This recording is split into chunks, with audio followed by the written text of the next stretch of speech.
You can be whatever you want to be, girl. You can be an astronaut, a scientist. You can, and Why do you this is think another thing women? that Why do you think those messages exist for women though? because we live in a giant in a gynocentric society and have for quite some time. If we lived in a gynocentric society, why would women need those messages? Yeah, Have you sure. ever heard in the First Amendment argument in the United States, one of the biggest arguments against like hate speech laws? It's this idea that like the First Amendment wasn't created to protect popular speech, right? Because you don't need to Yeah. protect popular speech. It's already protected. It's popular. If we lived in a society where all women were valued and they can do whatever they wanted, we wouldn't have to like tell women that they can do whatever they want. I don't agree that women's perspective as to what women like helps at all. I think it's actually completely counterproductive because to ask how to figure out how to fish, you don't ask a fish, you ask a fisherman. I've never even thought of that. I don't think most men think that high, on that high of a level. Simple solution would be just, give women guns, right? No. We're gonna advocate. We're standing up. We're gonna. Now I'm curious, what men's issues are you sympathetic to? Well, being a man, I'm pretty sympathetic to almost all men's issues. That doesn't stop a lot of men. I would say at least half of them from being ferociously anti men's issues, saying that we don't even have issues sometimes. I think people can get a little bit lost sometimes in terms of their positions, but I mean, yeah, I guess it depends on I guess what issues in particular you want to talk about. Well, I have actually we on I've been pushing quite a few takes lately that I haven't seen anyone else ever say, but I really feel strongly about it, and I think these will make for good conversation. So I say that there's several misconceptions about women that men have, Uh-huh. and I think some of these are to help us feel better, living in a world that's so against us, to help us sleep at night. But a lot of these takes are nothing more than bedtime stories, and I think we gotta let go of them. And among them are that women hate each other, right? This idea, oh, no one hates women more than other women. Women hate each other. That's true sometimes. Of course, they can get catty, but much more often, women actually treat each other much better than they treat men, or even than men treat each other. Women shower each other in compliments. They support each other. They have solidarity with each other. They invite each other to do things. They talk all the time. Sometimes, of course, they can get catty, but this meme just totally ignores that much more often, like the idea of white privilege, right? I'm not going to say my opinion on that, but I will say that it's absolutely true with women. Like the idea that when white people see another white person, they all of a sudden start like rolling out the red carpet for them and like give them things they wouldn't give other people. That's how women are, dude. Um, so it's hard to argue with this because there's a lot of a lot of this is like very generalized. I mean, like Sure. I don't. I mean, there are. Um, I mean, in some ways, like women are very competitive with each other, probably in ways that men aren't necessarily. But I mean, in ways, women are also supportive with each other in ways that men aren't of each other. So I mean, Right. it's kind of hard to. I don't know who is like more supportive. That's like a hard one to. Oh, there's no contest. I mean, I've seen the difference. You know the app Bumble BFF? No. Well, it's not Bumble. It's like a friendship Mm-hmm. Bumble, a friendship version of Tinder, just purely for platonic friends, and they only show you other people who are also looking for friends, and usually it's people. I think it's people of your same gender.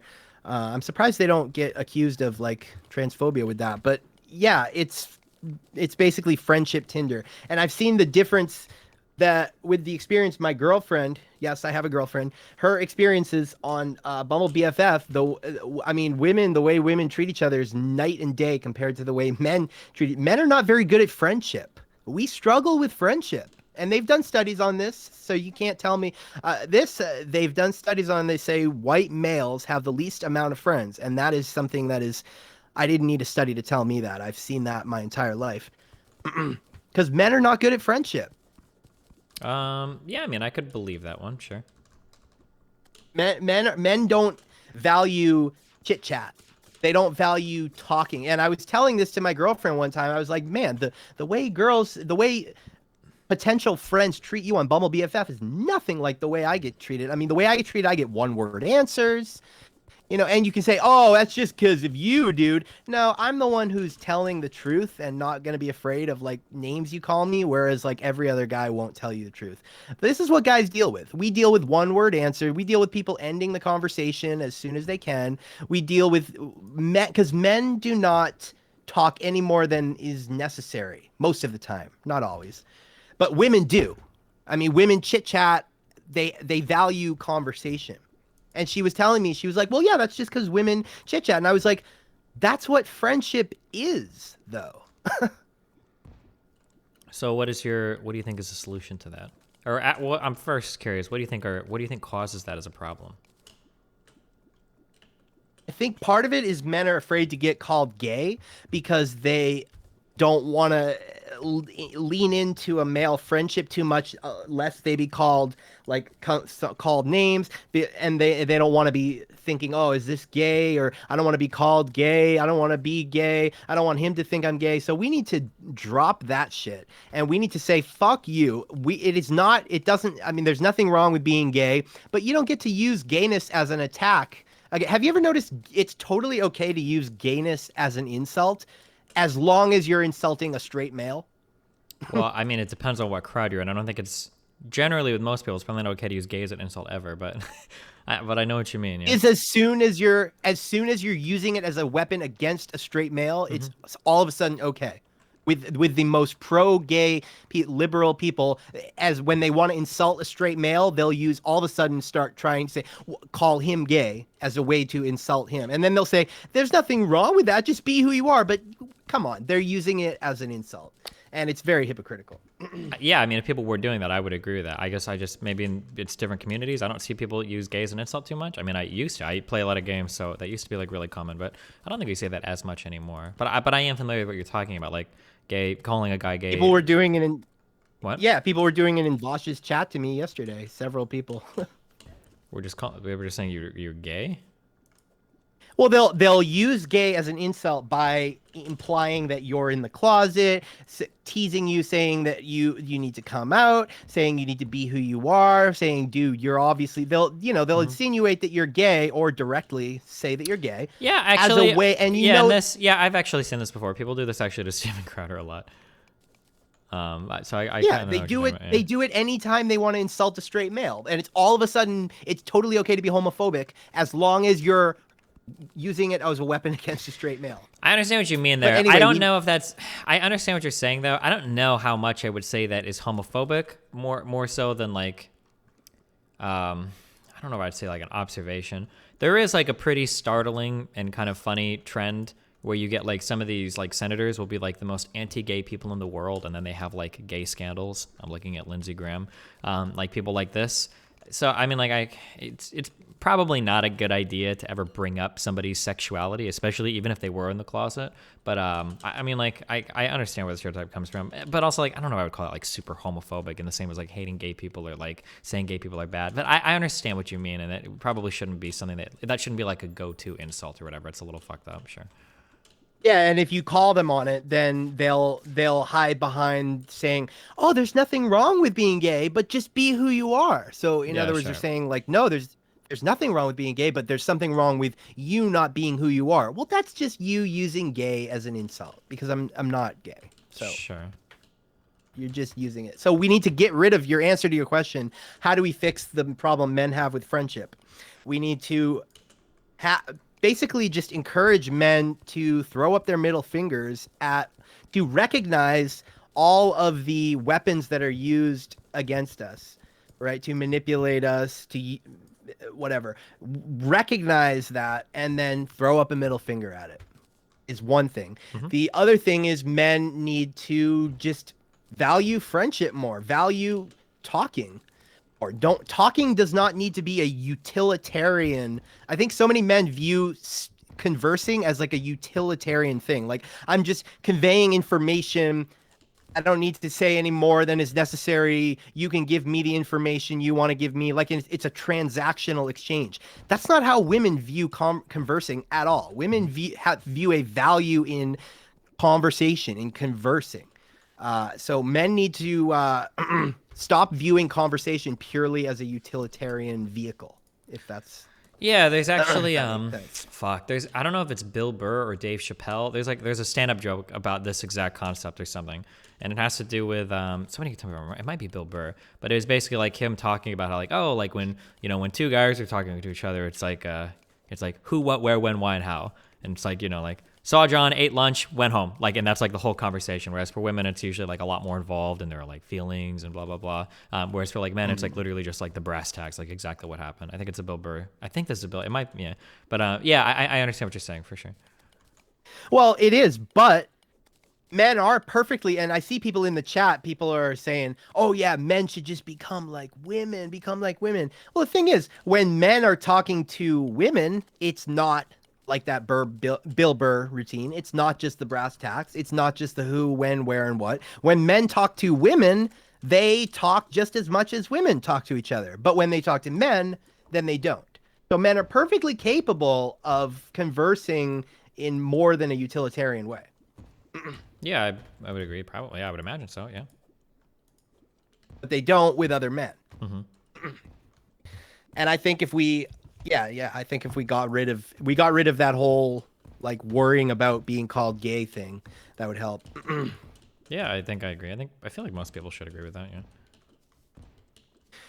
Yeah. Another one is that that when women get older, their options dry up. Like there's this idea like, oh boy, when women pass a certain age, they hit their expiration date, the tables turn, and no man is interested in them anymore. That's not really true at all. Okay, yes, women's options decline slightly, right? Slightly as they get older. But if a woman is in her middle ages, well into her middle ages, and as long as she takes decent care of herself and puts a little effort into how she looks and just isn't fat, maybe, like, exercises and stuff like that, she can still get a man well above her on the attractiveness scale, at least like 2 notches above her on the attractiveness scale. She can still get a man who will pay all of her bills. She can still, so like the difference is like barely even noticeable. If I'm a woman, right, and I'm like 55 and I take decent care of how I look, I'm still going to be able to get a man who's well more attractive than I am, who will support me financially. So like, what is it? The difference is like the difference between an older woman's options and like a young woman's options is like the difference between hitting a $50 million lottery jackpot and a $10 million lottery jackpot. So on this one, I think we just completely disagree. I think in society, we tend to value, in general, men and women for different things. I think this is changing and has changed significantly over the past 200 years or whatever. But I think men are generally valued for their accomplishments, for their achievements, for the financial security they can provide, for the career stability they have. And I think women are generally more valued for things like just attractiveness and youthfulness. And I think you can see that in terms of like the average like ideal preferred age for a dating partner. I want to say for women it's 24, and I think for men it's 30. I think as an older man, it is way, way, way, way, way easier to go after younger women than it is for older women to go after younger men, I think in general. I disagree. I mean, I this is just an anecdotal example, but I've seen it my whole life. My girlfriend's mom is in her 50s. She's dating a guy in his 40s. She's married to a guy in his 40s. He's an in shape, decent looking guy, has a good job, makes good money. Like what I'm saying is women date. When it comes to like Hollywood actors, do they tend to date younger actresses or older actresses? Well, yeah, but those are famous rich men. Yeah, but so when we look at our top cream of the crop guys, are they going after like older women or younger women? No, but that's what I'm saying. They may not be able to get the top cream of the crop, but they can still get a guy way above them. What do you mean by above them? Above them how? on the attractiveness totem pole. Like if she's a 6, she can get an 8. If she's an 8, she can get a, women generally date up and men generally date down. I hope you agree with that, right? Well, it depends on what you mean by up or down. In some ways, it depends on what you mean. Value. It depends value. Yeah, but value is not physical looks all the time, right? Like if there is actually a guy that is like a physical attractiveness of 8, the chances of him dating a woman that's like a 6, this is going to be like incredibly atypical, right? That's not probably going to be the normal in society. Like I think it's usually, this is a complicated conversation. I think it's very atypical that a woman that's like in her 50s is going to be getting a guy that's like in his 30s, or if we go more realistic ages, right? It's probably way more likely that a girl who's 20 is going to date a 30-year-old guy than a guy who's 20 is going to date a 30-year-old girl. Do you agree with that, or do you disagree with that? Yeah, of course. Yeah. Yeah, like Yeah, far more likely. And the reason why is because like younger women are going to find the stability that an older guy offers and that maturity. They're going to find that to be attractive, but men don't give a fuck about maturity in women. And women oftentimes, it's changing, but women aren't necessarily valued for their like career stability. So like an older, like a younger guy isn't looking for, or an older guy isn't looking for a woman with like a stable career, unless he's trying to start a family, right? He's looking for somebody who's like young and attractive. So like, yeah, I think that, But there are so many guys who will settle, who will not just go for a girl who's in her 20s. There are so many men of all ages who will date women of all ages. I mean, we can say there are quote unquote so many, and I'm sure there are, but I think that in general, there is a preference among most men for younger women. And in general, there is a preference among most women for older men. That's just like a generality. I of course I agree with that. Yeah. But and we might be able to find an exception where there's still like a really, really hot 40-year-old woman or whatever that can, but like keep in mind that even we're almost even begging the question we said. When we say like, what is a really hot 40-year-old woman? It's a woman that looks like she's in her 20s or early 30s, right? It's a woman that looks young, right? Yeah. All I'm saying is that this perception that like there's still enough men out there who are decent guys with a decent job, decent looking, not weird, normal guys. They're in their 40s, 50s, 60s who will date women in their 40s, 50s, and 60s. Like if I'm a 55-year-old woman, my point is I'm not going to have a hard, as long as I am not disgusting, right? As long as I take decent care of myself, I am going to have a perfectly easy time finding a guy who will pay all of my bills. That's and that I don't think people, that. I think that if you're in your 20s or maybe 30s, I don't think at 40s and 50s. I don't think that you're in this area. A 55-year-old woman can go outside and get more attention than a 25-year-old male Hollister model. That is just absolutely not true. I'm sorry. There's just no way. You might know like one really hot 55-year-old woman, but I think in general, women have way more problems aging out than men do. That's why when we look at like, I'll appeal to pop culture again, right? How many movies do you have these like pretty attractive guys that are in their 60s that are paired with like these 25-year-old, like actresses? Even in Hollywood with the so-called cream of the crop, top of the line guys, there's plenty of them that are married to women up into their 30s, 40s. I see that in Hollywood even. Maybe in some cases, but it's the exception, not the norm, right? The norm is usually pairings of much older guys with much younger women. It's the exception because those are the top cream of the crop, famous, rich guys. But if it's even sometimes happening with them, like, can you imagine how often it happens with regular guys?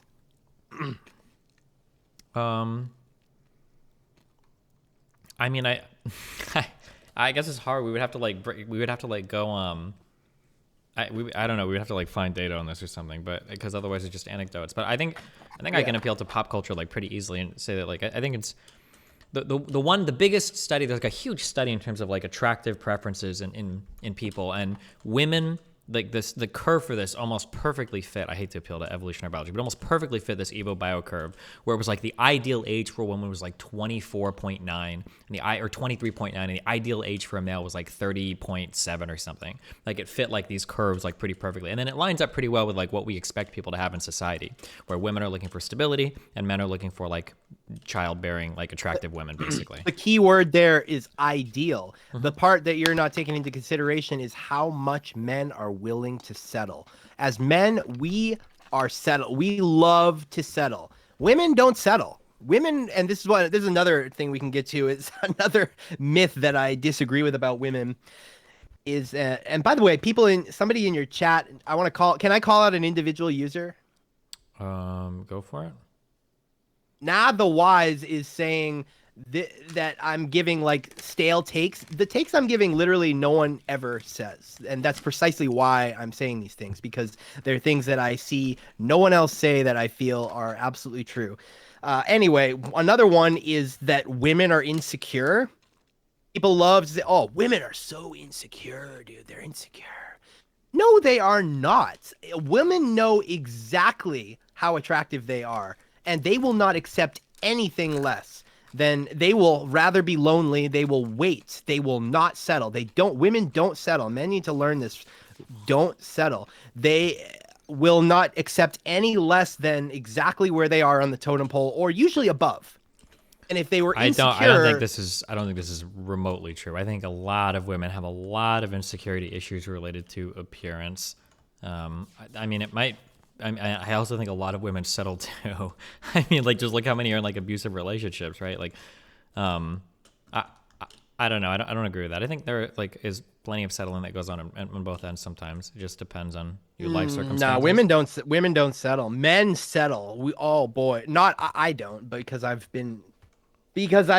noticed this, that other men do it, and I always refuse to do it. But I see that's what I say. I said men date down, women date up. And if women were really that insecure, they wouldn't. They would settle. I mean, they would accept something lower than them on the totem pole. And when you say lower on the totem pole again, what do you mean by that? Well, what have you heard the theory of water seeks its own level? You know. I mean, I know that water tends to level out, but No, applying it to like people. You haven't heard that like applied to people and relationships. I mean, different people. It depends on what somebody is. It depends on what somebody values in terms of what somebody will quote unquote settle for. So if we only look at it through appearance, then yeah, it's going to look like, oh my god, like this woman is settling. But if a woman is looking for like security or maybe more like personality, like humor, whatever, then there's going to be a guy that maybe doesn't look as good as somebody else, but offers more in some other area, right? Or there might be a guy that just wants like a really hot chick. So there might be a girl that's like really fucking crazy and is a fucking crack addict or whatever, but she's really hot, and the guy's like, oh fuck it, I'll date it, right? So like the value there is like different sides are valuing different things in that like dating transaction. So I mean, it just depends on what it depends on what each side is looking for. I don't think that. Yeah, I don't think that. I guess it looks like one side is settling, but only if we literally just look at the dimension of like looks. But I think that different. I'm not people talking about just looks. I'm talking about just looks. Attractiveness is measured pretty objectively for men and women. For women, it's attractiveness, it's looks, and for men, it's personality, it's social value, and somewhat looks, but less so. But it's mostly personality with men, honestly. Um.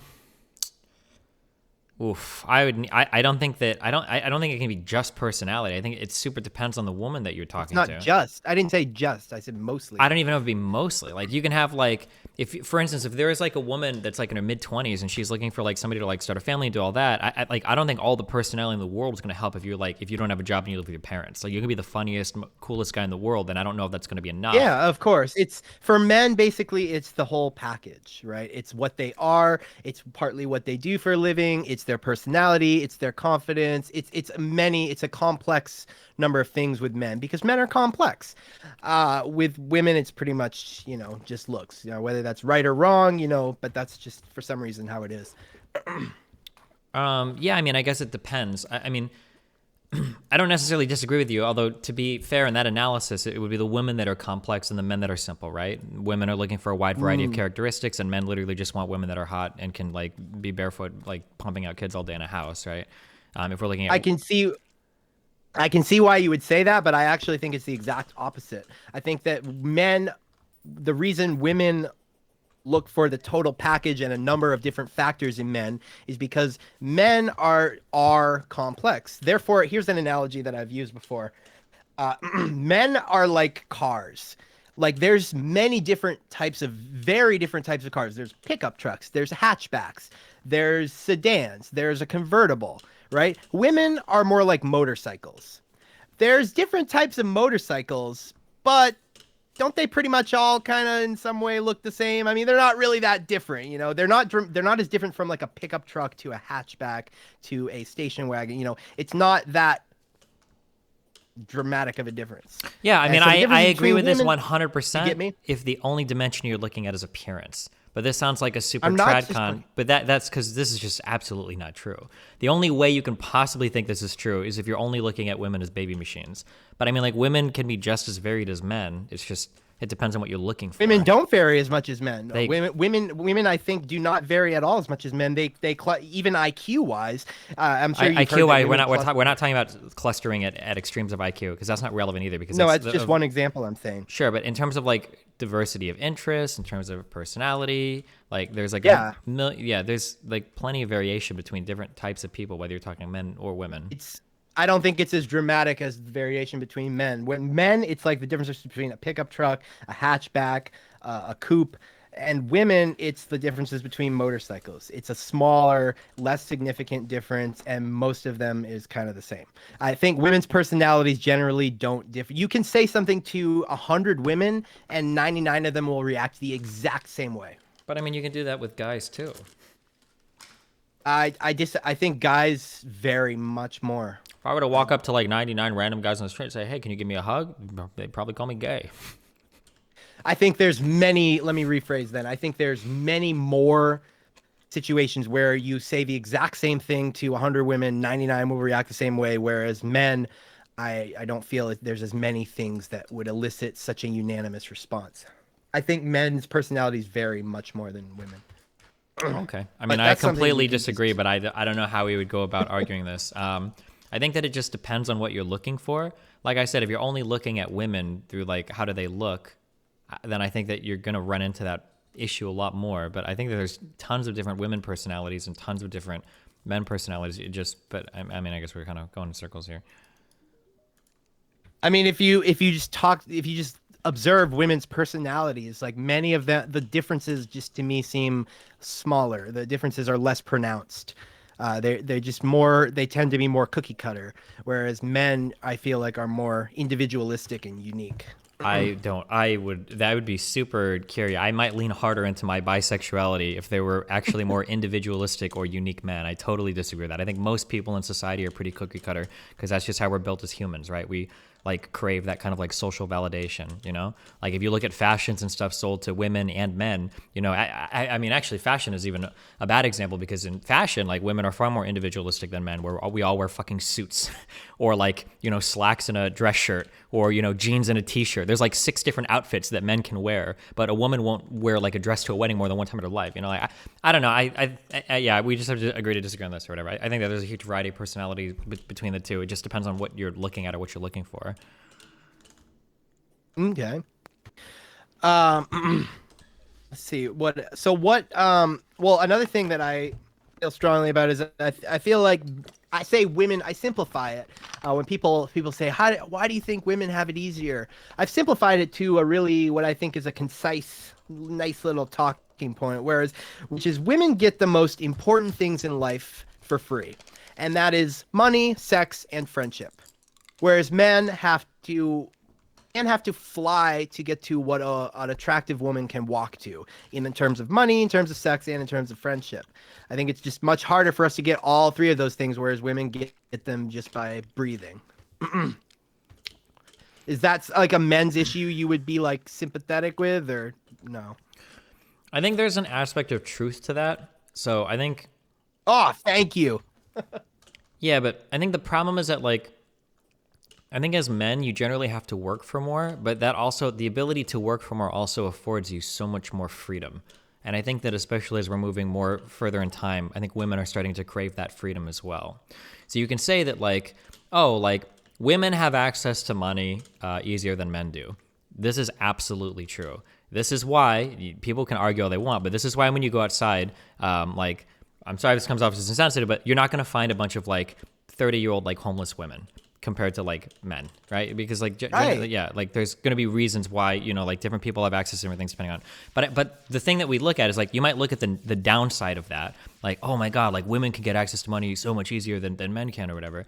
However, as men, we also have like way more freedom and flexibility when it comes to like determining our own destinies or figuring out like our own paths in life, right? Like if you're a woman and you go back even like 20 years ago, right? You're basically a slave to like, I need to find a guy that's going to provide for me, and then I need to start pumping out kids. And if I haven't done this, I'm literally like a subhuman piece of shit. My parents and my family are all going to be pressuring me. If I make it to 30 and I don't have kids, I'm a fucking degenerate fucking loser, and everybody in society is going to think of me worse off for it, right? Like, and you've got like this biological clock that's ticking the whole time too. You've got this clock on your appearance that's ticking the whole time too.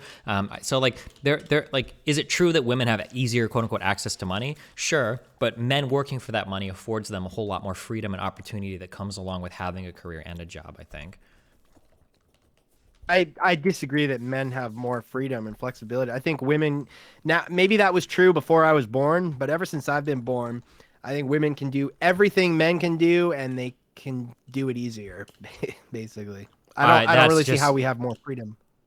I mean, well, like if you're a man and you've got like a good career, you can basically do anything. Nobody's going to tell you that you can't do something because you're a man. You're not going to get discriminated against. Nobody tells women they can't do that. There's tons of pressures related to being women in different industries where you're made to feel like you don't belong there. Step into any comp sci department in any school in the entire fucking world, and there's going to be 3 women there and like 22 guys in the classroom. Like, of course this is going to happen. Or look at our political scene, right? People still make fun of the fact that Hillary Clinton, a woman, blah, blah, blah, she's too emotional, she can't be president. Or look at the difference in like the composition of like CEOs of companies or elected political leaders around the world. Or I mean, I could go on and on and on. Like, there's definitely like some people are made to feel like they belong, and some people are made to feel like they don't belong. That's a pressure as a man you never really feel.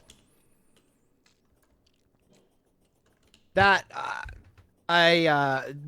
by the way, could we get me on video now? I think that would really add a great visual to this conversation. I love you, but I can't do the video thing because it's just the way that my setup is. Right now I'm on a new setup and I have 2 computers. It's really complicated, and I would have to like find a way to pull you onto my other computer. but we can hear your facial expressions, okay? All right. Well, I don't agree anymore that that's the case. I think women, you see, first of all of society is geared towards encouraging and uplifting women. Every single aspect of society. Second of all, if anybody makes any woman feel uncomfortable in any industry, anywhere, they can lose their job immediately if the woman decides to. They could, at best, at worst, they could be put in jail. Maybe not put in jail, but a lawsuit maybe.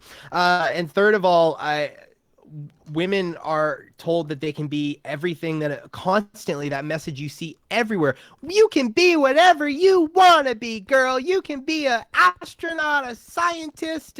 You can be a cop. You can be and why do you think why do you think those messages exist for women though? Because we live in a gynocentric society and have for quite some time. If we lived in a gynocentric society, why would women need those messages? Have you ever heard about the First Amendment? Have you ever heard in the First Amendment argument in the United States, like one of the biggest arguments against like hate speech laws? It's this idea that like the First Amendment wasn't created to protect popular speech, right? Because you don't need to protect popular speech. It's already protected. It's popular, right? So like if we lived in a society where all women were valued and they can do whatever they wanted, we wouldn't have to like tell women that they can do whatever they want. It would just come naturally. I think that might have been true when it started, but at this point women absolutely already can do everything they want, and we're still telling them they can do whatever they want because we care about women and we don't care about men. I think that encouraging women is good. I don't think that you're discouraged as a man. I think the reason why we see so much encouragement for women is because historically that hasn't been there as much. Now we can have a discussion on like, okay, well, you know, have we gone far enough? Are we good there? And like, there's actually plenty of good arguments there, especially women are starting to graduate school more than men are in almost every area. So, I mean, like, yeah, there can be arguments there, but I mean, I think it's important to realize that the reason why all of those encouraging messages existed for women was because historically that encouragement was absolutely not there. And you can look at the difference since that encouragement has started, you know, go back 50 years ago, the difference in degree attainments in law, in medicine, in these more educated kind of like male dominated fields has started to shift more to become closer to parity, to 50-50 than it was in the past. Sure, it may not have been there before, but like the pendulum has swung very far the other way, is my point, at I mean, but it least. still hasn't. Somebody is, Women are graduating more, but they're not like, it's not like women are outnumbering men as doctors or computer engineers or lawyers, right? Like these are still areas where that's because they're not naturally inclined to, and you brought up the talking point of look at how many female CEOs and female politicians there are. That's because women are not inclined to do those things.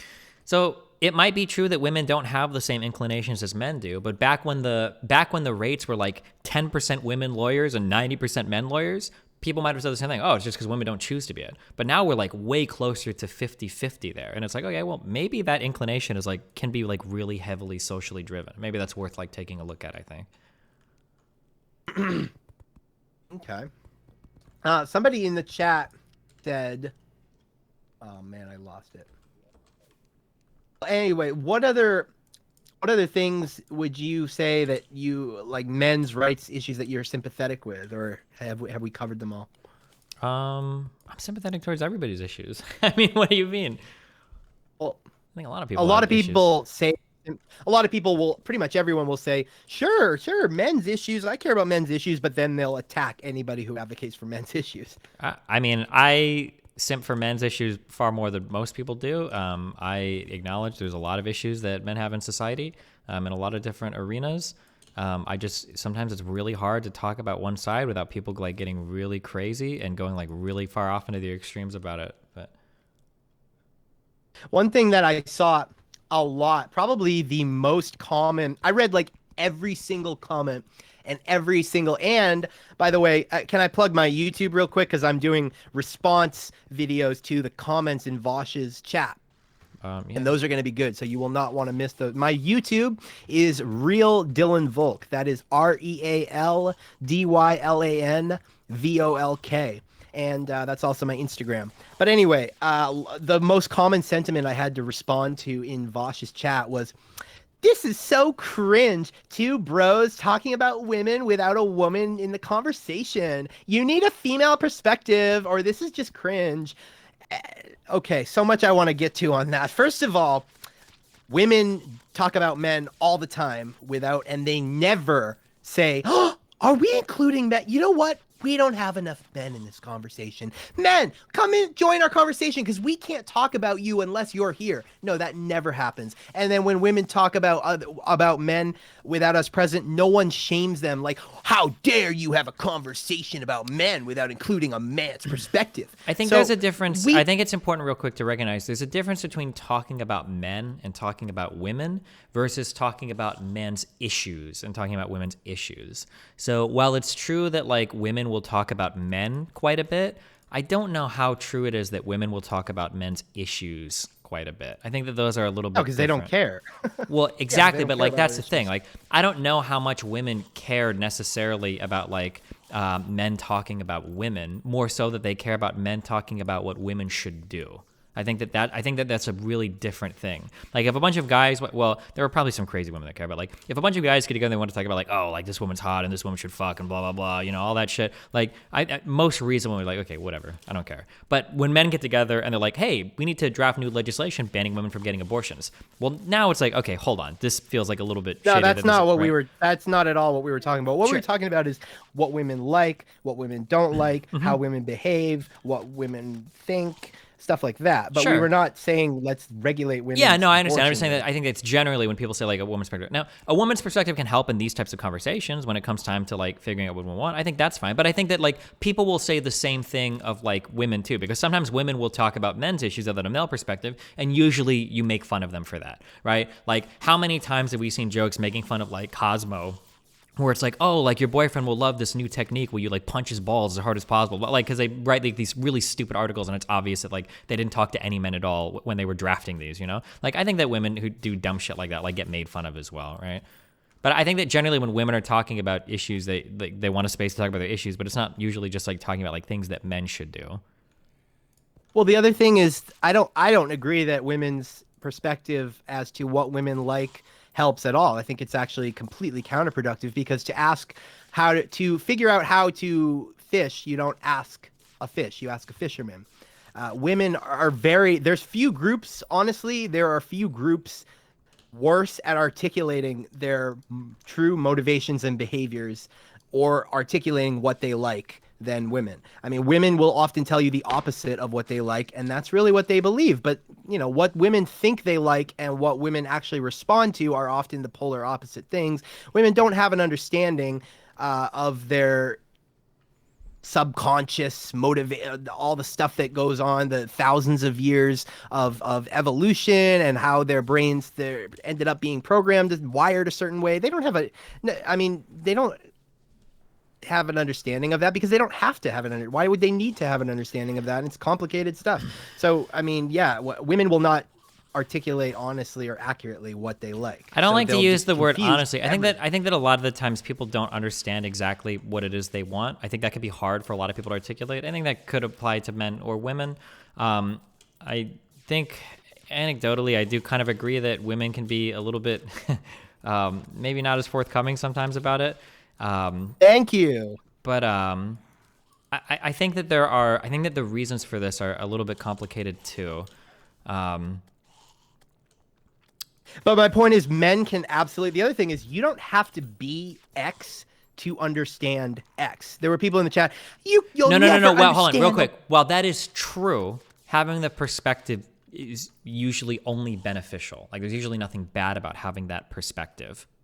When it is with women, it is because they completely tell you like the opposite of everything. Yeah, that's but true, and even so, here's something that if you want a little sociopathic tip from me, here's something that I learned in life. Okay, when somebody tells you the truth about something, you don't really learn anything because usually you know the answer anyway. When you see what people lie about or what they don't tell you the truth about, usually that gives you more information than what they're actually being honest about. That can tell you a lot about a person. Like, why are you lying about everything, right?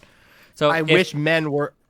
So just in terms of this conversation, if you do find that women aren't forthcoming about something, right? There might be a reason why, and that might be good to investigate that reason. Oh yeah, right. Yeah. So like, absolutely. You know, if a woman is like doesn't want to admit that, like, yeah, you know, like I want a guy that makes a lot of money and is a doctor, right? Which a lot of women might not admit that, but that might be like a big selection thing for them, even if they're not willing to say. Like there might be reasons why, like, okay, well, why do women feel like they have to give these types of answers, or what is the case for this? And I think that's worth investigating sometimes, rather than just saying like, oh, they're stupid and they don't understand. Because I think that people would generally have like a decent understanding of what they want, even if they don't want to articulate it. I don't think that they're just like clueless dipshits that are like wandering, the world, having no idea that their preferences are totally different than what they're stating. Yeah, but I mean, I wish most men were as smart as what you just described, which actually I've never even thought of that perspective of like, you can tell more from what people lie about than what they're honest about, and then you can investigate the reason why they're lying and learn from that. That is something I've never even thought of that. I don't think most men think that high, on that high of a level. I think most men, when they hear women say what they want, most men are gullible. Most men believe it, and most men are so good natured, and they're like, oh, okay, a woman is telling me what I'm going to listen to her. I guess that's what she wants. Mm-hmm. It's like, no, bro, no. Sure, but I mean, like, I think that for men, I think that you can run into similar things as well. So I'll go anecdotally again, and it's anecdotal, but it is so true. Okay, and it will always happen. How many times do you hear a man say something like, "Oh, like I've got a girlfriend, I love her, blah blah blah blah blah," like, "Oh, like I would never cheat on my significant other, blah blah blah blah blah," and they say this, but then they become famous, and now all of a sudden they've got access to way more women than they've ever had before in their entire lives, right? A lot of those men cheat. Most of them, you never even find out about it. But a lot of them, you do find out about it, right? In my industry, in gaming, it happens a ton. There's a lot of memes about it. In, the sports world, it happens a ton. There's fucking Tiger Woods, right? You see this shit a lot. So, I mean, like, that's an example of, like, like men, they say that they would never cheat, and they say they're loyal, blah, blah, blah. But as soon as they have, like, fucking one hood rat, one fucking girl, like, comes along, offers her pussy, like, oh, well, there he goes. He's fucking off, And this is technically a pressure that women deal with constantly, because most women can fuck way more men than most men could, right? But as soon as men get, like, a little bit of taste of that, like, oh, my God, wait, I could fuck, like, 60% of women now because I'm rich, they fucking go crazy with it, right? So, I mean, like, I think that I just think you have to be really careful not to just like totally blame one side, like, oh, they're all lying and lying, blah blah blah. It's Yeah, like, but I how think it's many a little bit men ever get into that position? That's like not point sure, zero not zero one. yeah, not that many, but I'm just saying that like the drive is there, right? And I think it's worth like investigating rather than just like demonizing people and saying like, oh, well, they're evil or they're Yeah. lying or whatever. Yeah, I'm just just like be I'm not saying they're evil, but no, or I wouldn't say mean they're or evil, but lying or like bad faith or whatever. no, it's not mean or lying. It's what it is subconsciously. I don't think that most women understand the deep subconscious alternative kind of truths to female behavior that not only do women not understand, but all of society lies about. I mean, it's not mainstream information. You have to go on the internet and talk to like, people in the manosphere to get true information about female nature. Um, It's female nature is like the most covered up thing. Female nature is like the fucking Manhattan Project. It's like the most covered up thing of ever. I mean, like when we're talking about the realm of dating, like I kind of agree. But I mean, like I think that you could apply this to men in other ways too. So earlier, for instance, we were talking about like this concept of I'm going to use a phrase. I hope you're not uncomfortable with this, okay? But earlier, you were getting into something related to the concept of toxic masculinity. This idea that guys can't talk to each other, they can't be friends with each other, they can't have emotional exchanges with each other, otherwise they're gay. And gay is bad because it basically makes you a woman, and that's the insult, right? I think that if you have a society, and this happens for a long time, where all of women are told that like all men are these stoic, emotionless like creatures that never have mental illness problems, that can go into combat and kill everybody, blah blah blah blah blah. Like you might be confused to find out that like holy shit, like most of the people that kill themselves are actually like older middle-aged men, or like men actually have like a ton of emotional problems that we've never paid any attention to before, that nobody knows how to communicate with, like nobody knows how to talk to men in any kind of emotional way. So I mean, like in some ways, like women can probably feel a little bit hoodwinked as well, where it's like, wait, what the fuck? But I guess like right now it's more popular to kind of like talk about like the dating stuff, so that's what we focus on. But I think there can be a lot of confusion on both sides of this.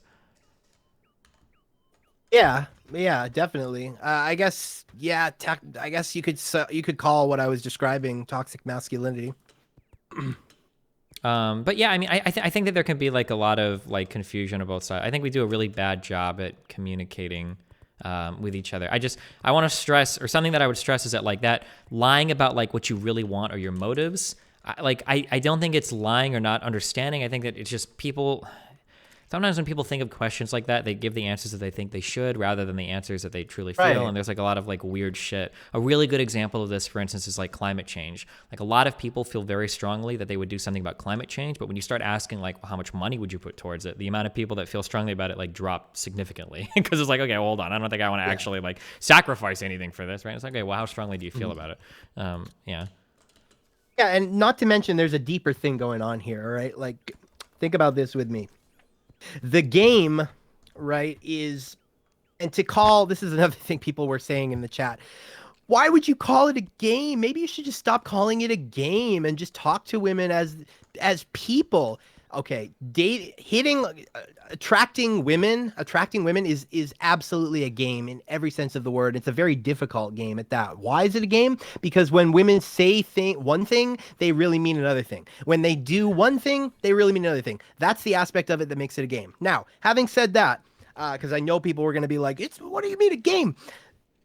The game of dating, right? Men courting women and winning women over.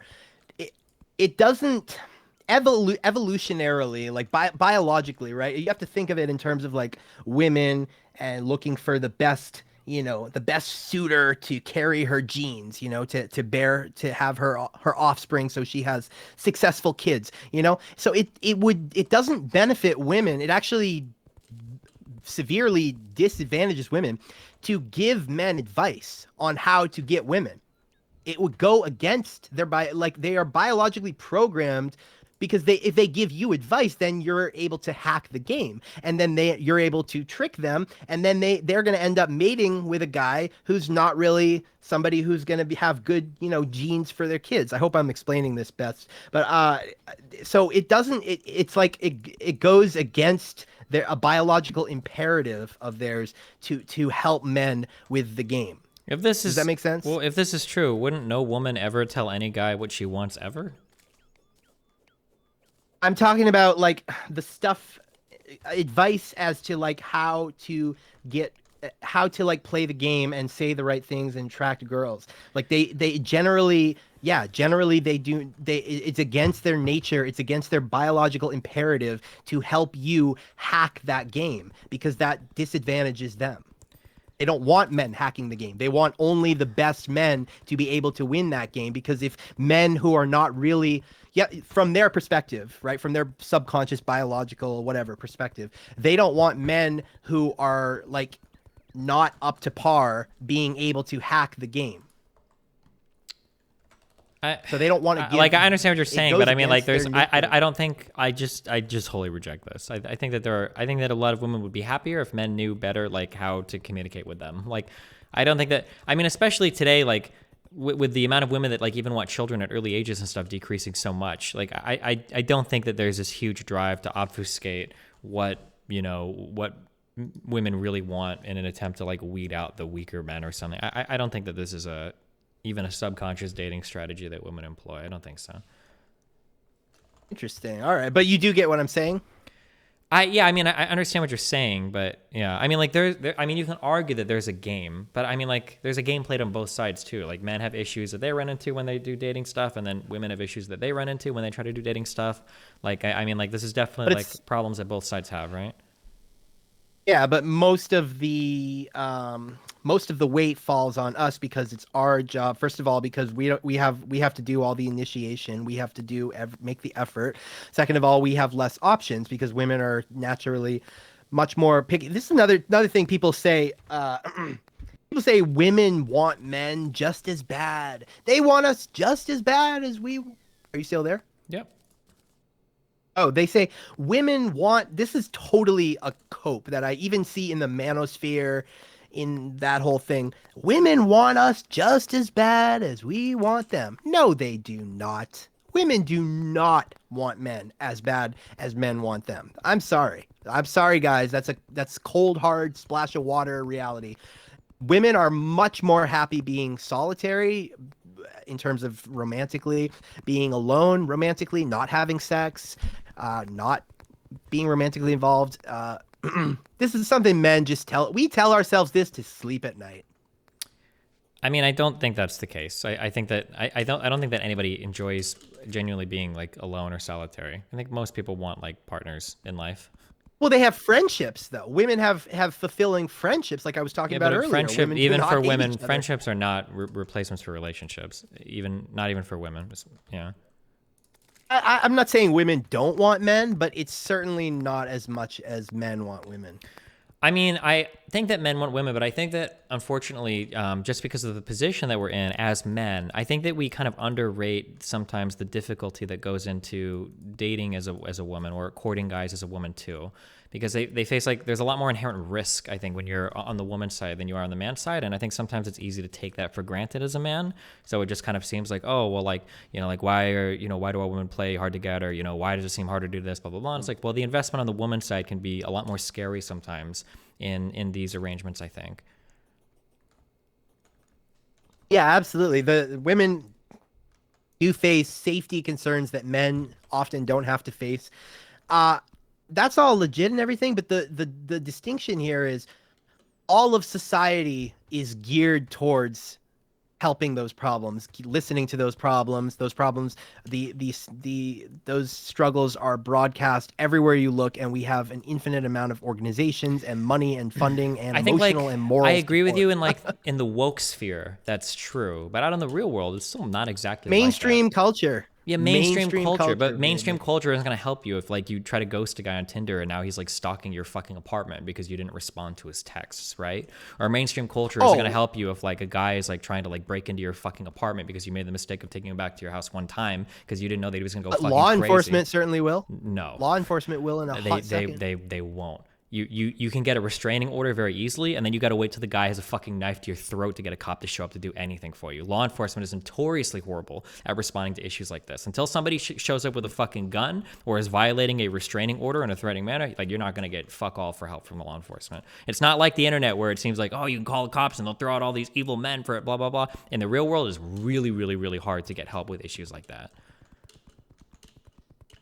All right, fair enough. But at least you will acknowledge that all of society is bending, wants to bend over backwards, and it will stop at nothing to help women in every way. Yeah, for And sure. stuff But like again, that. I go back to my argument about the First Amendment, right? The First Amendment doesn't exist to protect popular speech. Popular speech is already protected. All of society wouldn't be making calls like this if it was unnecessary, right? If the call is being made, then it seems like there's probably a reason why it's being called for, right? Which is that like dating scenes, especially with strangers, can be like really scary for women. And then especially today when we're so fucking online compared to where we used to be. Like it used to be, I think over 50% are really close to it of people would meet people through friends. Like that's how it used to go. And then if you meet somebody through friends, like you're like reasonably safe. Okay, like this person's been friends with Luke for like since high school. He's probably not like a crazy serial rapist. Okay, this whole group of friends knows him. Like they can all like verify him. Nowadays, people are meeting each other online and shit. And I think that arrangement in general is like a lot more scary for women than it is for men. Like I would say, like as somebody that's bisexual, I don't care where I go with a woman. She can come to my place, I go to her place. I would never, ever, ever, ever fucking bring a guy back to my place. I cannot imagine how fucking paranoid I would be if I had a bad arrangement with a guy and then he knew where I fucking lived. Okay, that seems traumatizing as fuck. But for women, I don't give a fuck because if it gets really violent, I'm not the one that's in big trouble in that arrangement, right? Which I think is like generally true of like most interactions, unless you're like a UFC fighter or something, right? Yeah, I mean, a simple solution would be just give women guns, right? No. One, it's really easy to overpower somebody with a gun. Two, you're not always going to have a gun on you ready to use at all points in time. Three, if somebody knows where your gun is, it's very easy for them to just get it and shoot you with it. Four, you don't want to be put in a position where you have to kill somebody that you're having an awkward dating encounter with. Five, you don't know when, like the proper, like when is it time to shoot a guy? If he's outside your door knocking because he really wants to hang out, like, do you get your gun out? Like, if it, like, I don't think that just having a gun is a good, and this is as somebody that loves guns. I got a Glock 17. I love it. I got a Mosin Nagant. I love it. I want to build an AR-15. I love it. Guns are not like the be all end all that people pretend they are sometimes, I think. Okay, but there's a stun gun, right? Pepper spray, little taser, Sure. all So kinds of stun guns stuff. and tasers are garbage. Okay. I guarantee Wow. you, because they're fucking horrible. I know that if I were to find your social media feed, I'm guessing you're a little conservative, and I'm sure you've talked about police and using stun guns and shit. Stun guns, first of all, an actual like taser, like a thing that you shoot and prong somebody, even that's not guaranteed to knock somebody out. These things work like 1 out of 3 times, and that's if you get a good connection. A stun gun, like a little shocker, will piss a guy off, and then he'll rip it away from you and then rape you and kill you. You're not like actually like putting someone on their ass with like a little like stun gun. Pepper spray, I guess, could be effective in a public place, but if they're in their house, like you're fucked. What are you gonna do? Run around while they like shout in your kitchen? Like, I don't like. Yeah. I mean, and again, like.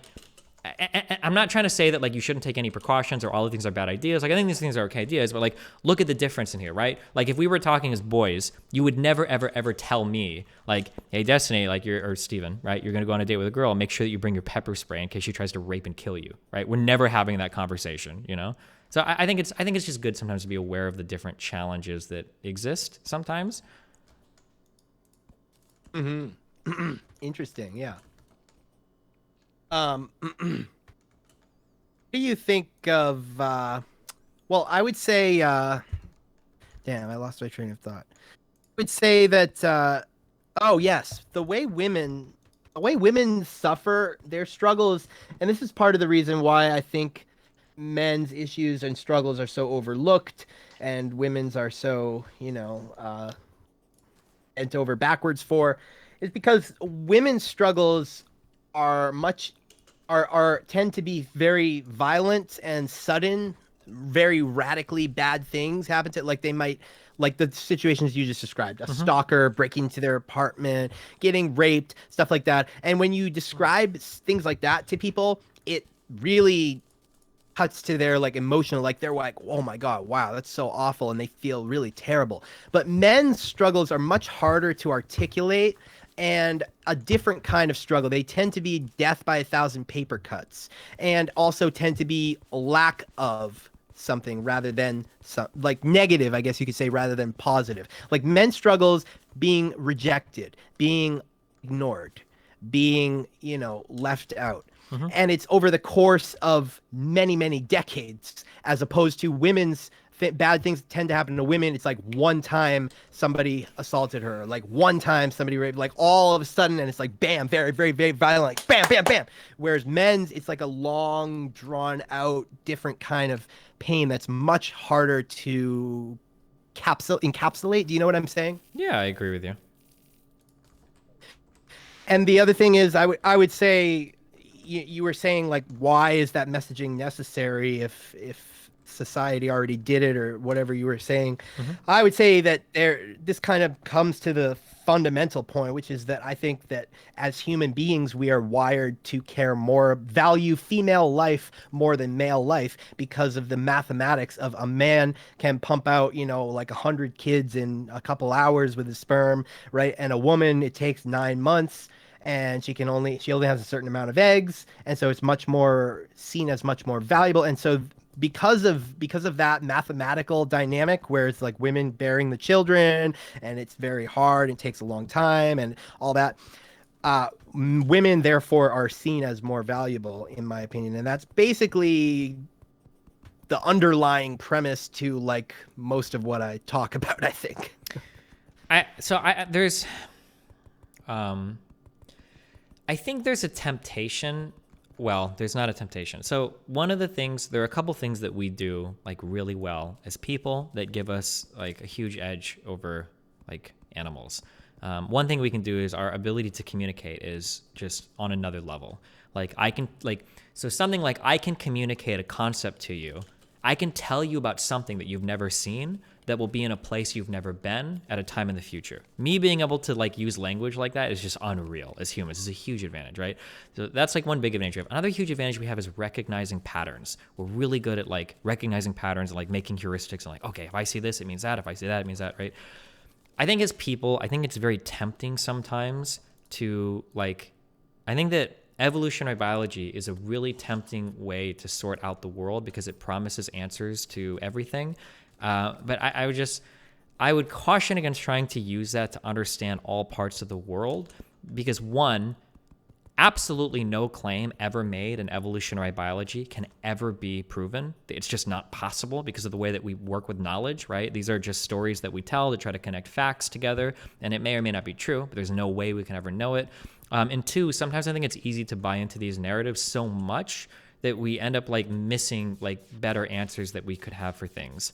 So like there might be evolutionarily like some reasons why we prefer, some things over other things, but I think it's probably better to engage more at the human level than to pretend that like we can just sort people into these biological categories and then just be done with the story. That's something that I think is like really important to be careful of. So I guess you do yeah, go ahead. you do agree with that biological, sociological, I guess you could. I'm not sure how you would describe that phenomenon. Of like valuing women more than men. I mean, like it might be, yeah. I mean, we might do that. It seems to be the case. When I talk with like SJW people, it seems like everybody cares about trans women, but nobody cares about trans men. And then it seems like in normal society, it seems like we talk a lot about women's issues versus men's issues, but like there can be a wide variety of reasons for that. And I think that societally speaking, like we can deal with a lot of that. Like it doesn't have to be that way. And I think that's the biggest worry that I have when I engage. So I know that like Peterson engages in like a lot of this type of dialogue. I think you have to be really careful when you start to engage in this like evolutionarily we're wired for this, because it feels like the next step is saying, therefore we must do this. And I think that you have to be really careful because you can get locked into such like toxic like thinking patterns really quickly. And rather than looking for solutions, we kind of become like captive to the answers that we've developed. And we don't even know if those answers are true or not. So like, I think that it's possible, so to bring all this back, I think it's possible that we could have a society where men are valued more than women. I think it is conceivable. It would be really hard to do, but I think it's conceivable we can make that a society. I don't think that should be our goal, but I think that it's like important to recognize that things could go like a bunch of different ways rather than to just say like, oh, well, evolutionarily it's this and this and that. So now we know it's going to be this and this and that. And there's nothing we can do to change it, I think. Oh yeah, I definitely I'm all for recognizing that humans have this biological, whatever, evolutionary inclination, but circumventing it, countering it. And that's why I say men are the ones who need advocates.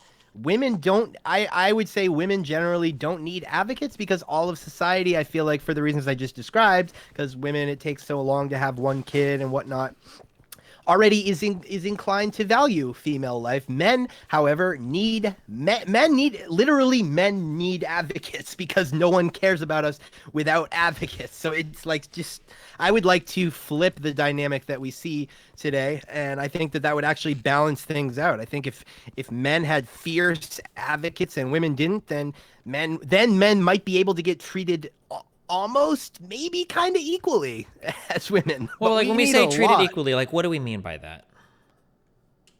Well, in equal regard. I don't mean literally equally. I mean in But I mean equal like in equal respect. regard, like Respect. men do fine in terms of education. Men do fine in terms of career. Men do fine in terms of athletics. Men do fine in terms of representation in companies, representation in politics, representation in media. Like, where are all of these? Like, I know there are some But places that men need if you help, but advocate for, you're not even literally, if you have a group or a organization that advocates for men, you're called all kinds of horrible names and slandered by the entire mainstream. I'm advocating for men and your entire chat is attacking me for it. Meanwhile, when a woman advocates for women, nobody attacks her. I mean, unless she's in like a far right, corner sure. of the internet. But I mean, like, I think like a problem is that like I agree that that is an issue, but like I think the problem is that sometimes we get this feeling where protests aren't taken seriously when it feels like it's a protest to a protest.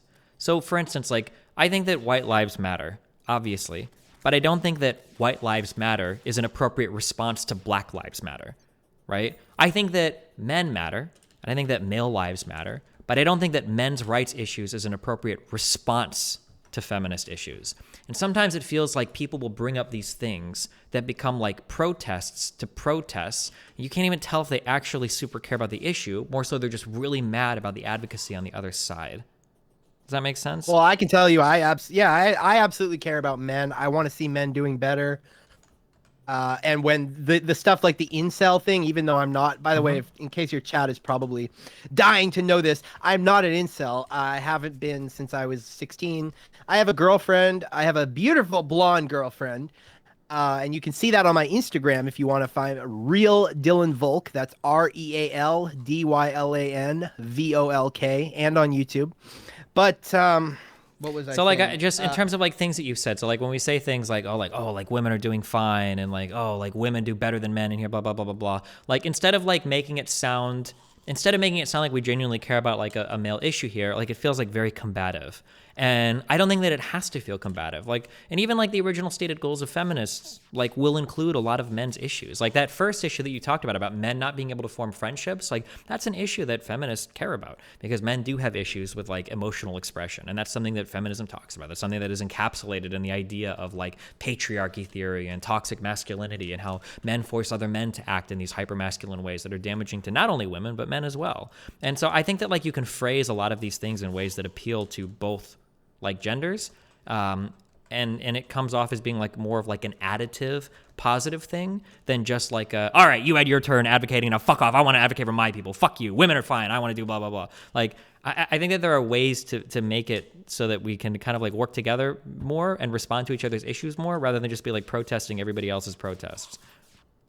I guess, but I feel like you're kind of critiquing, making a stylistic critique there. Yeah, but I mean, unfortunately that's just what people respond to, right?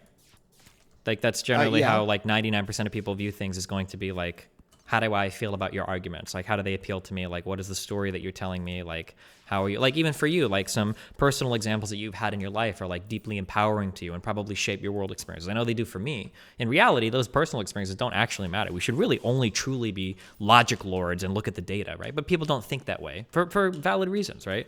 You know, like the United States has benefited a great deal under globalist trade policies and, under trade agreements like NAFTA. But if you go to Detroit and you ask the people there, they're not going to fucking feel that way. If you talk to anybody that had a manufacturing job whose dad worked in manufacturing in the 60s or 70s, they're not going to feel like they benefited under NAFTA. These are going to be the worst trade deals in the history of the world to them. All the data in the world isn't going to convince them otherwise. So I think that like optics and how your argument looks and like how it feels to other people is actually sometimes more important than the argument itself. Well, On that topic, you're saying that, you're talking about how style is often what persuades people. What do you think of this? I came up with actually a chant that I'm hoping catches on, that I could see maybe being used at future, if we can organize like a men's rally or something like that. Here, I'm going to perform it for you. All right. Ready? 1, 2, 3, 4. We're gonna advocate. We're standing up. We're gonna advocate. We're stepping up. I don't know. Could catch on. Who knows? Yeah, maybe, possibly. Yeah, I think men, the left is great at those tribal chants, like cops and Klan go hand in hand, or like no Trump, no fascist USA, no KKK. And men need to start using those kind of chants. Like we that's a tactic that we need to use. We need to get rhythmic, start pounding those drums and whatever you call them, the bucket drums. Yeah. I mean, like, I think conservatives have done pretty well on their messaging generally as well. But I think that, like, you're going to find, like, a lot of pushback because you still find a lot of men, especially on kind of, like, the right, that will push these ideas that, like, men need to be these, like, cold, emotionless, stoic warriors. Like, that's what masculinity means to, that's what masculinity means, is to be this, like, unfeeling, unflinching machine that in the face of danger, like, doesn't care about anything, right? Yeah, they don't say it in that way at all, but I could see how you would say that's what they're going for. That's what they're encouraging, you mean? Mm-hmm. Like on the very the Daily traditional, Storm? like the more kind of like the traditional James Bond is like, that is what it means to be a man. Or like American media in like maybe like the 80s and 90s, I think, the Sylvester Stallones, the Arnold Schwarzeneggers, like these are like manly men, big muscles, murdering everybody, fucking bitches all day, like doing whatever the fuck and like not caring about anything, not flinching in any pain. Like these are like the manly men, right? I think that like those ideas are definitely more conservative in nature, and are still appeals made to by the right. Look how many times they talk about like, oh, masculinity is disappearing in the country. When we hear these things, we're all becoming soy boys and stuff. Yeah. Here's another. You might like this. Here's another myth that men perpetuate because we think that rightfully so. Men repeat this myth, this lie, because they want a virtue signal. They want to sound manly. They think that a man is supposed to want this, and that lie is that men that like, oh, we just want sex. We just want to fuck and then kick her out in the morning, or fuck and then the second we nut, we're done with the bitch. That is complete bullshit. You know what men want? They want to cuddle. Men want to get breakfast in the morning. Men want romance. Men are romantics, huge romantics. And we don't admit this. I admit it, but men don't admit it because they don't want to get seen as like less manly or whatever. But it doesn't help us to not admit this, because what it does is it enables people to look at us as dehumanize us, look at us as these sex animal pigs who don't need consideration, don't need respect, don't need rights, don't need really much regard or anything, because they're just fucking dirty animals. So it doesn't help us. Well, that's kind of true. I think that super depends sometimes as well. And I think that's where you run into like a big disconnect sometimes between like men and women. So like, here's a personal observation that I have, that I am fully convinced is true. And I don't know if at this point in my life I'll ever be convinced otherwise. And this might be something that is confusing to a lot of women and confusing to a lot of men, right? So I would say that men and women view sexual and romantic partners in completely different ways. So I think that for women, generally speaking, if a woman is willing to fuck a guy, she's generally willing to date that guy. There's like a big list of men in her life, and some of them are on like or there's like two lists of men like in a woman's life. She's got guys that are like, these are my friends and we're chill and are cool, blah, blah, blah. And then there's a group of men that's like, I would date/fuck these guys. And like, that's that. I think for guys, I think that there's just like a giant list of like these are all the women in my life, and I would fuck literally every single one of them. But just because I would fuck you does not mean I would date you. And I think that that's a really confusing experience for women. And then I think it can also be like a really confusing experience for men. So like if a woman is fucking a guy, generally speaking, now this is all in generalities, but generally speaking, like that woman is probably willing to date that guy. But for a lot of guys, there are a ton of women that they would very readily fuck that they would never even think of dating. So I think like that's like one example of like miscommunication that can happen between men and women that can leave both sides feeling like a little bit fucked. So for instance, like you just said the thing, they're like, oh, like men just want to cuddle, blah, blah, blah. That's not always true. There are guys that are definitely just sure. not just, but they do want that just as much as they want sex, I would argue. But they don't say that. They never say that. They only say that they want sex. Yeah, sure. But I mean, like that can like, again, like, and it sucks because like, I know why people are making fun of you for things that you say in chat, but I know why you're saying every single thing you're saying. Cause I have like so much lived experience that I know where all of these things are coming from. So I'm not denying your lived experience, but like, there's just so much confusion around like so many of these different topics. So for instance, you say like men are scared to say they want to cuddle.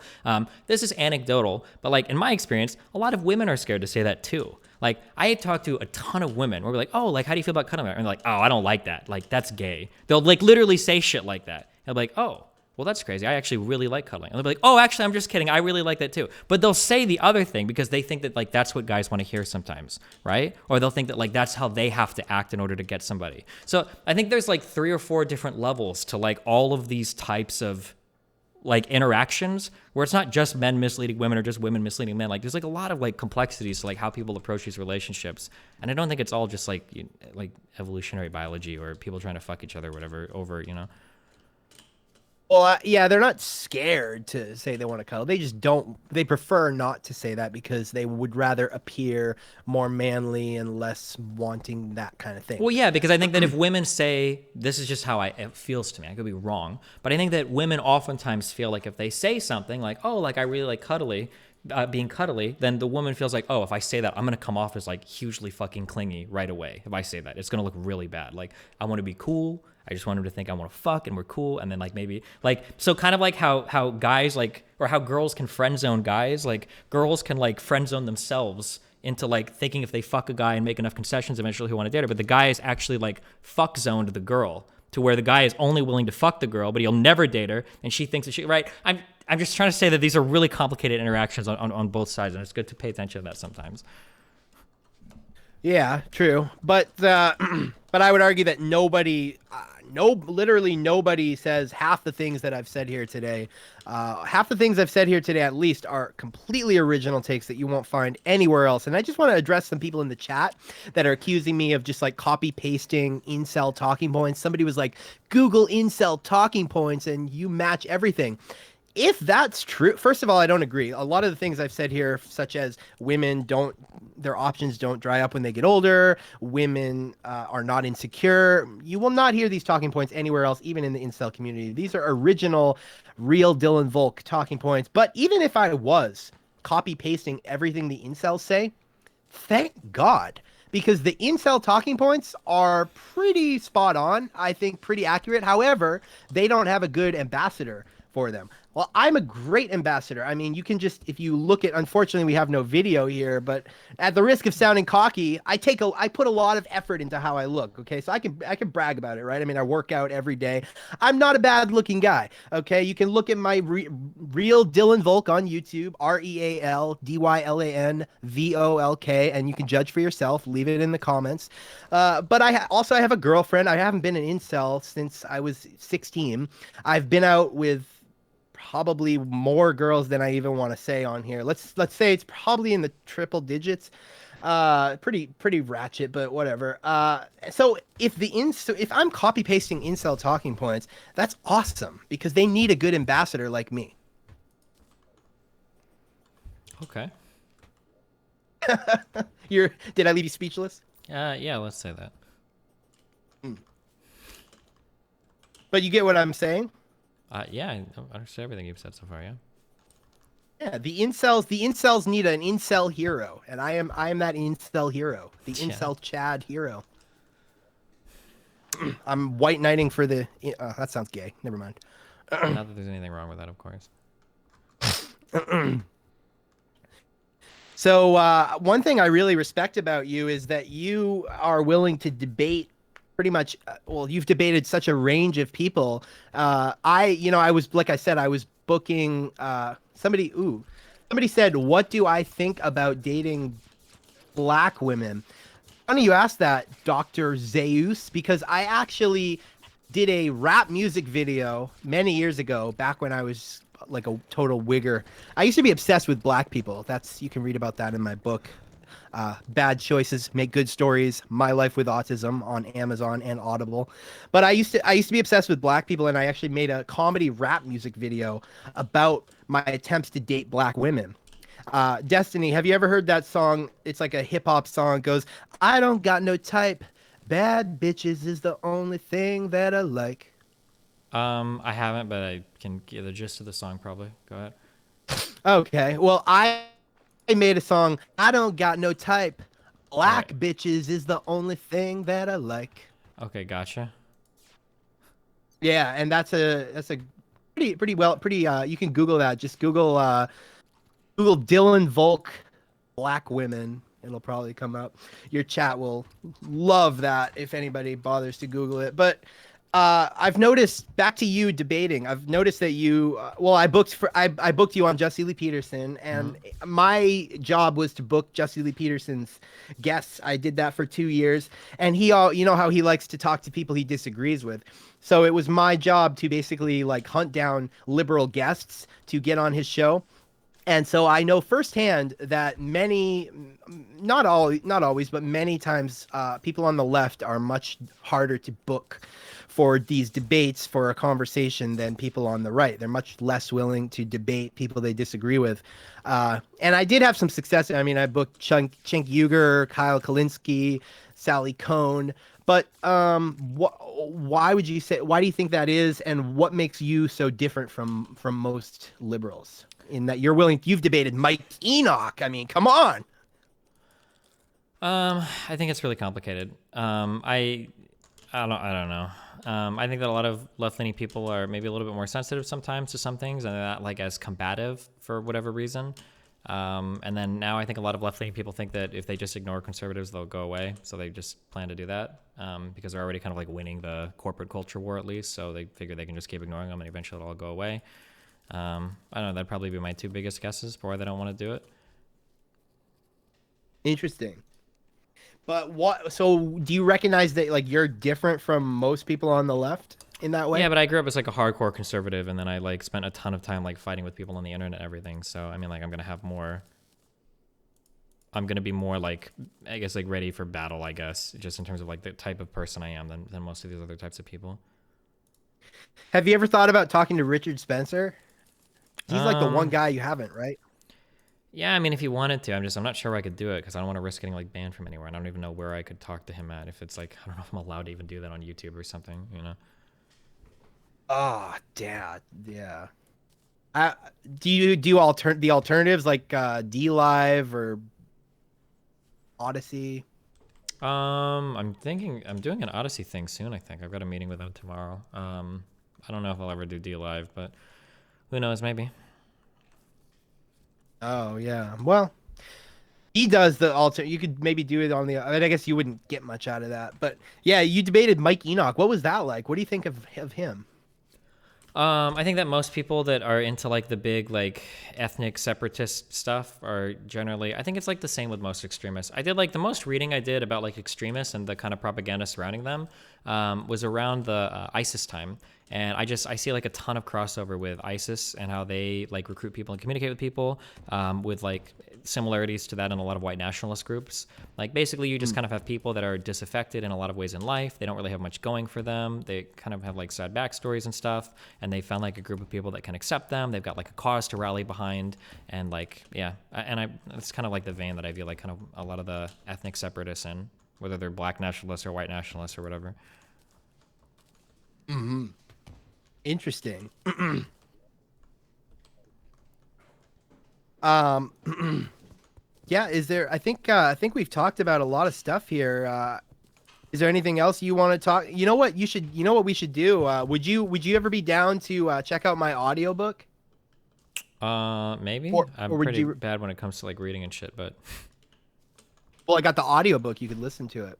that's audio reading. I'll think about it, okay? You can shoot me the link to it, man. If we're bored, we can take a listen or something sometime, yeah?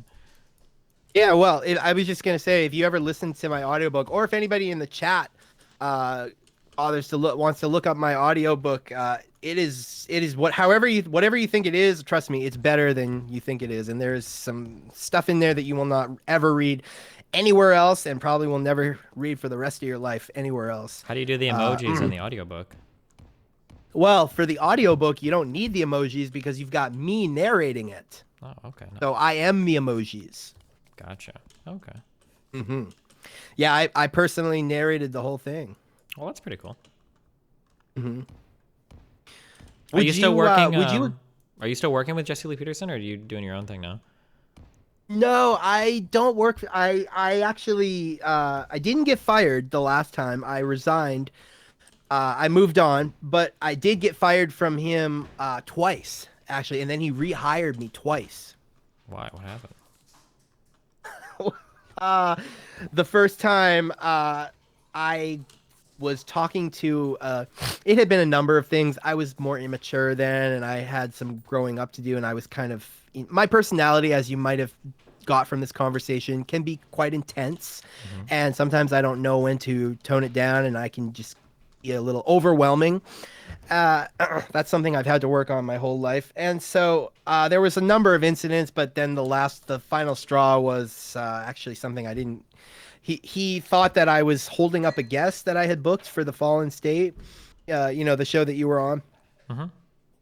And he thought I wasn't. The guy was talking to me, but because of other things that had happened before, we got into so he fired me over that, and then then there was what happened? Oh, then I made a joke about on a Baked Alaska stream. I started making jokes about female teachers. I was shitposting saying that we need to not punish female teachers who sleep Well, with okay, their I got high it. school I got it. male. Okay, let's be careful. Okay, I don't know what I can joke about. Yeah. But okay, sure. And I was just, kidding about that. I was shitposting, but people started sending it to his Twitter and spamming him on social media, and because I had mentioned I worked there, of course. And so that was the second time, and then many months later, he finally brought me back again. But then I almost got fired a couple times. But finally, I actually did not get fired in the end. I actually quit the last time. Do you know Gazi Kodzo?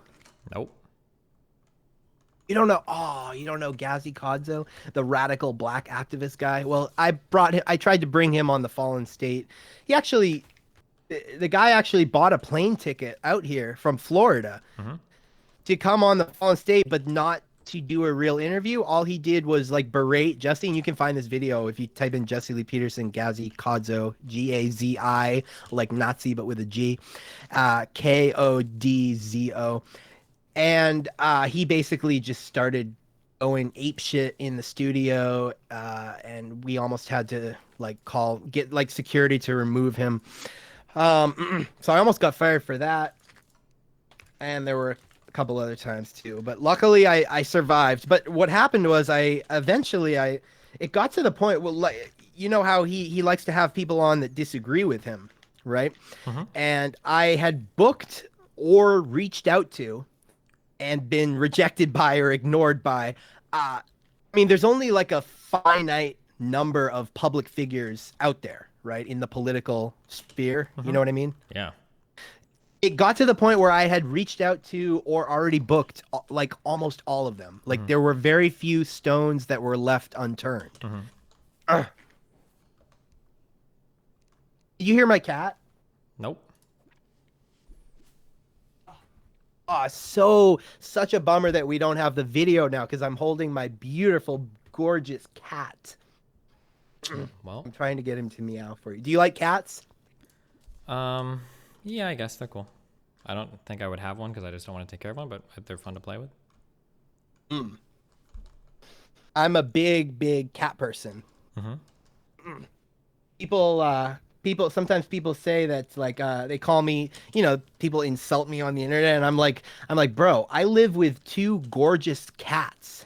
And my girlfriend, when I go over to her place, she has three cats. So like who's really living well here, right?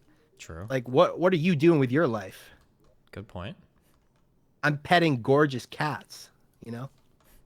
Okay. I think we've covered a lot of ground. Is there anything else you can think of, or?